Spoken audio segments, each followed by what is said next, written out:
नहीं रहा होगा ऐसा। कृष्ण जी ऐसे नहीं रहे होंगे, भगवान रहे होंगे तो ऐसे नहीं रहे होंगे। आज एक गांव का मुखिया, पंच, सरपंच, प्रधान जो होता है, वो भी बाहरी अंदरूनी कैसा भी हो, बाहरी तरह से वो भी उस विषय की मर्यादा को रखता है। क्या भगवान कृष्ण ऐसे होंगे? क्या राम ऐसे ही होंगे, सीता के लिए रोए होंगे? क्या ऐसा रहा होगा? भगवान सिर्फ ऐसे रहे होंगे कि पूरे जीवन वह अपनी पत्नी की रक्षा करने में उनका निकल गया? रहे होंगे ऐसे? नहीं, महापुरुष ऐसे नहीं होते कभी भी। अगर ऐसे होते तो कब तक खत्म हो चुके होते। जब से दुनिया बनी है तब से वो चले आ रहे हैं, क्योंकि महापुरुषों को परमात्मा ही भेजता, परमेश्वर ही भेजता है। कुछ साधारण शक्तियां नहीं होती हैं, साधारण चीजें नहीं होती हैं वो।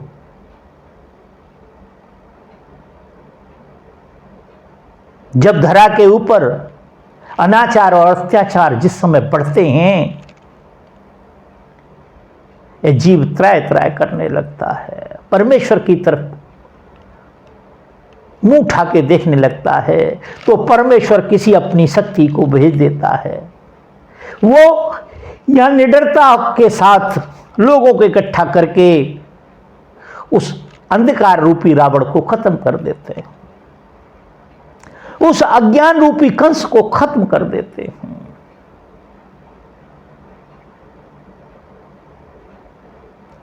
उस लोभ रूपी, काम रूपी, ईर्ष्या रूपी भस्मासुर को खत्म कर देते हैं। ये कहानी किससे इसलिए बनाए गए थे? लोग परमेश्वर से किसी तरह से जुड़े। मगर आज क्या हुआ कि वास्तविकता को खत्म कर दिया। केवल माया के पीछे लग गए और केवल एक बात, हाय पैसा। भगवान ने वहां चमत्कार कर दिया, भगवान ने वहां चमत्कार कर दिया। भगवान चमत्कार कर सकता है, मेरा कोई ये ब्लेम नहीं कि नहीं कर सकता। मगर आप 30 लाख रुपए कथा के लेते हैं, 50 लाख रुपए कथा के लेते हैं, 1 करोड़ रुपए कथा के लेते हैं, क्या भगवान आपके लिए चमत्कार नहीं करता? वो क्या पब्लिक के लिए चमत्कार करता है?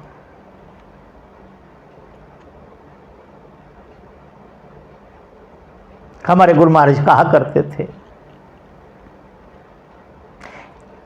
33 करोड़ देव भारत में, 33 करोड़ देव भारत में और 100 करोड़ की बस्ती है, फिर भी देश गुलाम हो जाता। देख के दुनिया हंसती है, हम पर दुनिया हंसती है। क्यों हंसती है? भगवान हमारे यहां आ जाता है, चमत्कार कर देता है। कश्मीर में हमारी बेटियों की इज्जत लूटी गई, जिंदा जला दिए, आरे से काट दिए गए लोग। भगवान को फुर्सत ही नहीं थी वहां अवतार लेने की, वहां प्रकट होने की, वहां चमत्कार करने की।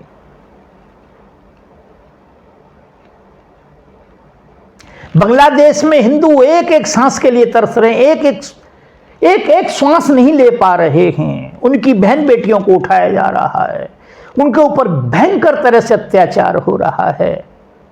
भगवान को वहां फुर्सत ही नहीं अवतार लेने की, वहां प्रकट होने की, वहां कोई चमत्कार करने की भगवान को फुर्सत नहीं है। और ये कथावाचक कहते हैं कि ये भाव की बात है। जिसका भाव होता है उसके सामने भगवान प्रकट हो जाता है। भाई 1,40,00,000 लोग, उसमें किसी का तो भाव होगा।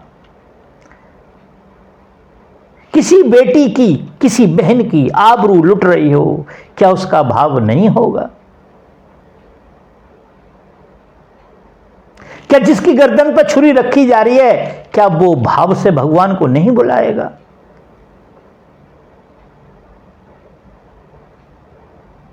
आज देखो, जिन्होंने एक भगवान को स्वीकार कर लिया,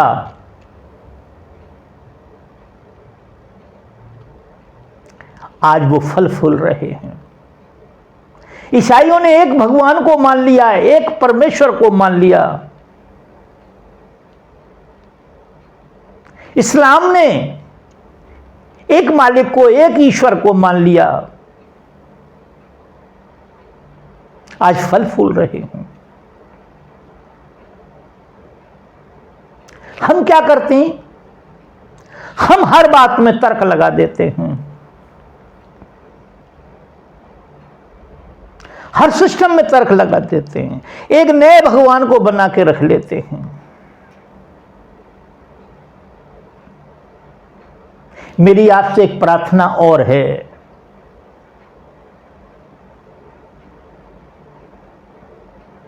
ये मेरे हृदय की पीड़ा है। किसी चौराहे पे, किसी वृक्ष के नीचे, कहीं अपने घर से निकाल के मूर्तियों रख के ना आए। आप अपने घर से मूर्तियां बाहर रखाते हैं, कुत्ते उनके साथ क्या करते हैं, पशु पक्षी क्या करते हैं उनके साथ, कृपया करके ऐसा ना करें आप। ये बहुत बड़ा अपराध है। आप अपने मां बाप का फोटो क्यों नहीं रख के आते वहां पे? आप अपने पूर्वजों के फोटो क्यों नहीं रख के आते वहां पे? क्यों नहीं रख के आते वहां पे? क्या ये रामकृष्ण जो हैं, क्या उनसे भी गए गुजरे हैं? एक तरफ भगवान कहते हैं आप, और एक तरफ आप इस काम को करते हैं। तो इसलिए बंधु, भगवान का कोई रूप नहीं हो सकता। रूप है उसका, सूर्य में देखो तप रहा है, वो उसी का रूप है। इतनी बड़ी ऊर्जा परमेश्वर के अतिरिक्त कोई और नहीं हो सकती है। इतनी बड़ी ऊर्जा पैदा करने के लिए आपको कोई अणु, परमाणु जितने भी होते मैं नहीं जानता, आपको लगाने पड़ते हैं इतनी ऊर्जा को इकट्ठा करने के लिए। बादलों में आपने कहीं टैंक रखे देखे भरे हुए? पृथ्वी में आपने कहीं बोरियां रख रखी हैं?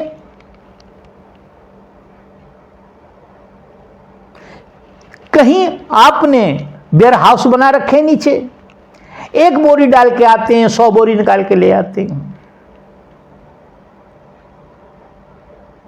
हवा चलती है 200 किलोमीटर, 300 किलोमीटर, 200 किलोमीटर तक ही चलती है। पूरे देश के देश नष्ट हो जाते हैं।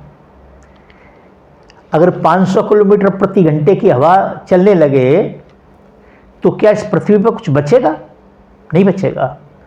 वो परमेश्वर ही है जो संयमित रखा हुआ है इसको। पृथ्वी उसी के डर से अंकुरित होती है। समुद्र अपनी जगह पे उस परमेश्वर के डर से ही है।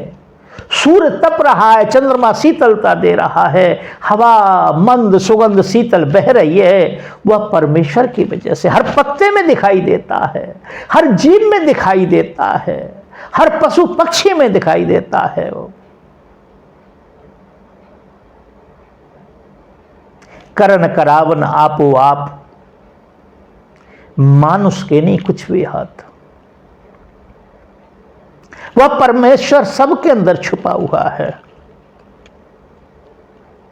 पर्टिकुलर कोई ऐसी जगह नहीं है जहां वो परमेश्वर बैठा हुआ है कि आप भाड़ा करके गाड़ी ले जा करके और आप उसे देखाएं।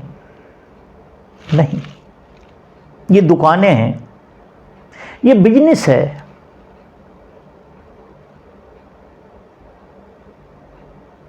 यह बिजनेस है। देखो, पिछली बार भी मैंने कहा था, मुझे माफ करें, हमारे भगवान को यह भी नहीं पता लगा कि गाय की चर्बी से बना हुआ प्रसाद उसे लगाया जा रहा है, भोग लगाया जा रहा है। भगवान होता तो भगवान को तो पता लगना चाहिए ना। इसलिए बंधुओं, मुझे क्षमा करें, परमेश्वर का कोई रूप नहीं होता है, सभी रूप उसके हैं। रूप माया का होता है, माया परमेश्वर के द्वारा निर्मित होती है। माया प्रकृति के द्वारा निर्मित होती है। माया क्या है? तुलसीदास जी अपनी एक चौपाई के माध्यम से बड़ा सुंदर चित्रण करते हैं कि जो सपने सर काटे कोई, सपने में हमारे सर को कोई काट ले, बिन जागे न दूर दुख होई। एक कई बार हम देखते हैं, रात को सपना देखते हैं, बड़े भयंकर तरह से उठते हैं, बड़ा भय होता है, घंटे आध घंटे तो हम बड़े परेशान, लंबी सांसें चलती हैं। और यदि हमारे सपने में कोई सर काट लेता है, वो दुख कब तक दूर नहीं होता है? जब तक हम जागते नहीं हैं। जागने का मतलब ज्ञान, सोने का नाम अज्ञान है। तो परमेश्वर है, आपने कहा भगवान है, मगर रूप क्या है उसका? किस रूप में है? रूप कोई नहीं है उसका, उसका कोई रूप नहीं है, क्योंकि रूप सारे प्रकृति के होते हैं, रूप सारे माया के होते हैं। रूप बनता है और बिगड़ता है, परमेश्वर न बनता है न बिगड़ता है।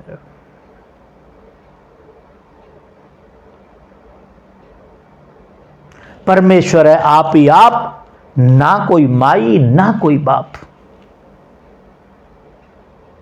ना उसकी कोई माई है, ना उसका कोई बाप है, ना कोई पिता है उसका। वो तो स्वतः प्रकट हो जाता है। 24 घंटे पूरा वर्ल्ड। हमारे गुरु महाराज जी एक छोटी सी बात कहा करते थे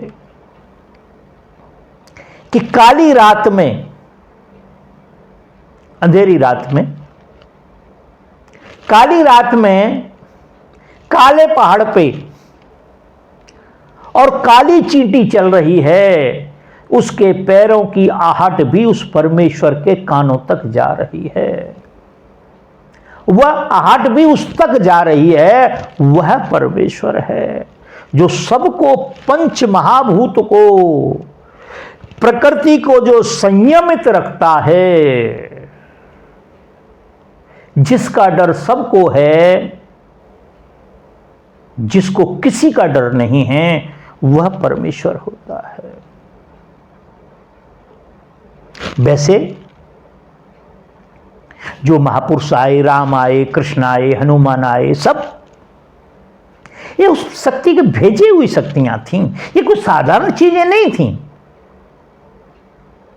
इन्होंने संसार में करके दिखाया है जीव को कि दुख से आप दुखी न हों, दुख से सुख की तरफ कैसे जाएं, कैसे सुख से, दुख से सुख की तरफ परिवर्तित हों।